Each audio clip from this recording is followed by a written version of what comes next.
What's up, guys? Now Fungible Bros here. It is Monday, January 17th, 5:25 p.m., and we're here to bring you some exclusive content based on the Secret Rare Spider-Man. We were talking about that over the past weekend, watching a lot of playoff football, and that's certainly one of the ones that went up in price. Isn't that right, EJ? Yeah. Secret Rare Spider-Man saw a jump from, I believe, 70,000 to 85,000 within a 2-day period. It could have been even more. It could have been a 3-day period of 50 to 85. It's crazy right now. The market is going insane. Everything's popping off. I made a new purchase. Um, everyone out there watching, here's what happened. It was either complete a few sets, pick up the Doctor Doom first appearance, pick up the Supergirl first appearance. I would have picked up a Secret Rare Deadpool. All that would have came out to around 6,000 gems. But I saw on the market there was a Secret Rare Captain America for 6,050, and I jumped on it. I think the upside with the Secret Rare 1,000 edition cap, even though it's not a first appearance, I know a lot of people aren't on board because of the first appearance, but it's the first, real looking Captain America, and it's a Secret Rare with 1,000 editions. I could see it going anywhere between 15 and 30,000 at some point this year. So that's a fair estimate. That's definitely a fair estimate, considering what's been going on with the other collectibles for sure.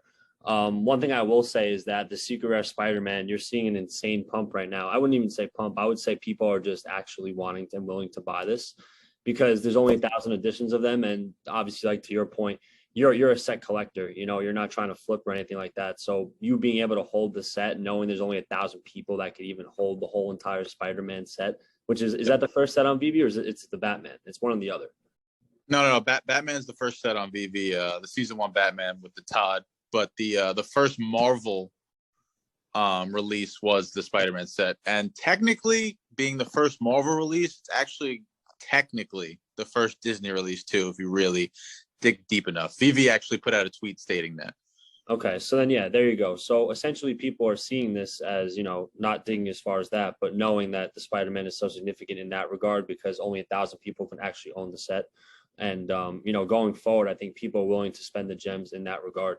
What did you see so far with the actual NFTs that you consider blue chips, over the last couple of weeks? What do you think are the most important ones going forward? I know your Captain America is basically significant, especially because of the shield. If you can talk a little bit about that too, the difference in the shields and et cetera. Oh, well, the Secret Rare Captain America that I purchased, the shield is from the original Captain America drawings, the original comic books. The new shield that everybody loves from the Marvel and the MCU Marvel Cinematic Universe is the circular that's on the zombie Captain America from the What If series that they released, the two, the common and the ultra rare. I picked those up too.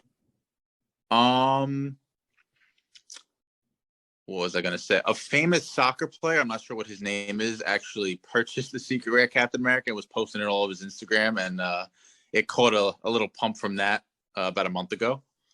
I picked up a month ago because there was only about 2,000 gems, but better late than never.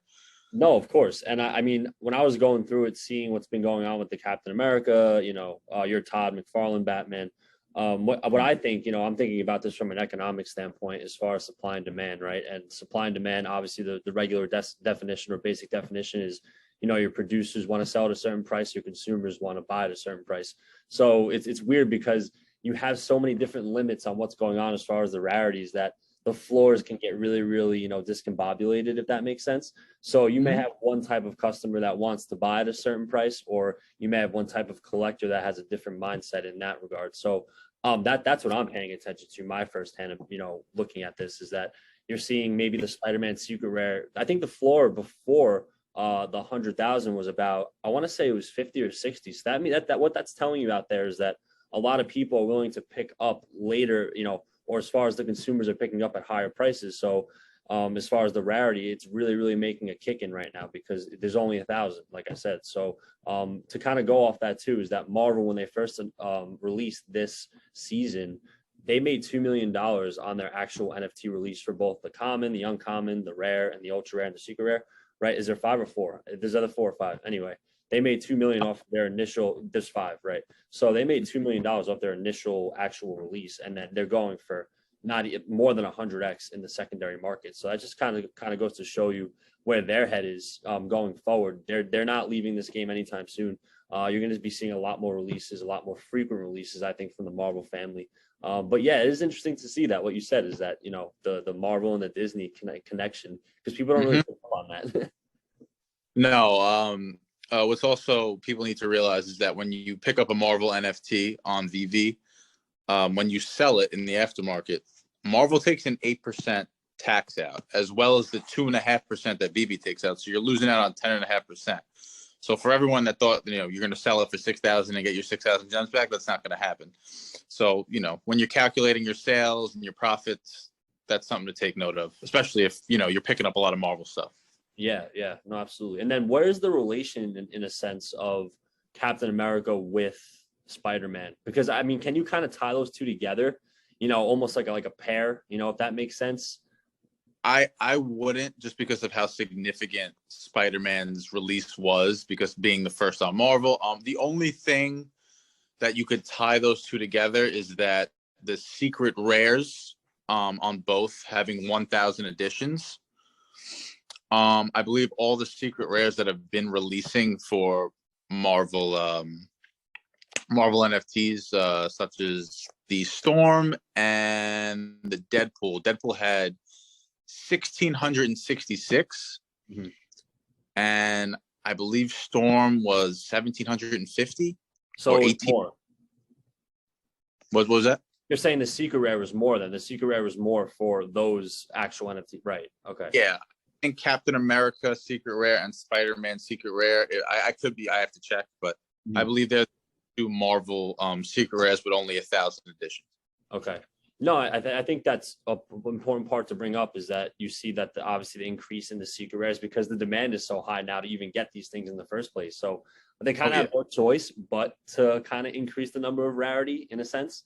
But one other point I wanted to bring up in this video is the animation. So this is really cool art that we're talking about here. The secret rare Spider-Man, which is the point of this video, has obviously the Spider-Man with his hand sticking out, pointing a web. That's obviously like a marquee, Spider-Man pose, if you would say. And then the Captain America, kind of just displaying some freedom and significance there, just holding the bravery and honor of the country. Obviously, Captain America is part of. I think those two things, it kind of, is going to pay big dividends down the line, just because of the pose they're in. I think that's kind of important to know too. It's not just a regular character. No, it's one of the. I mean, Captain America, as soon as the MCU brought in the first Avenger movie, and I believe it was 2011, his character has been Chris Evans.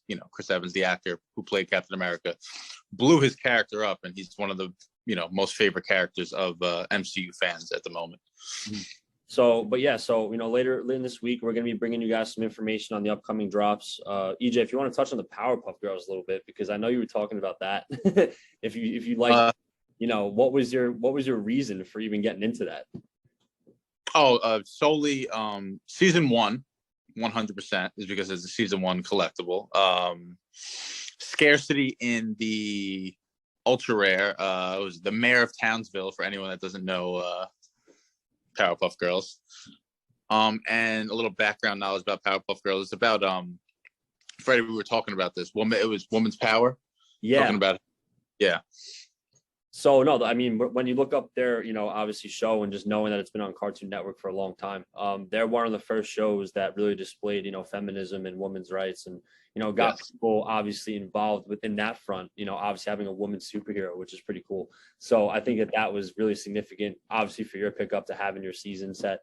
And going forward, I think that's going to really play a role, because as far as the projects out there, obviously, we cover VeVe specifically, but there are some projects out there that are really interesting. And one of them that just came out, I believe, that's really interesting and has a really good culture around it, is around women's power, which is absolutely awesome. So I think that would be a great addition to have in your sets. I think that could also have some utility as well.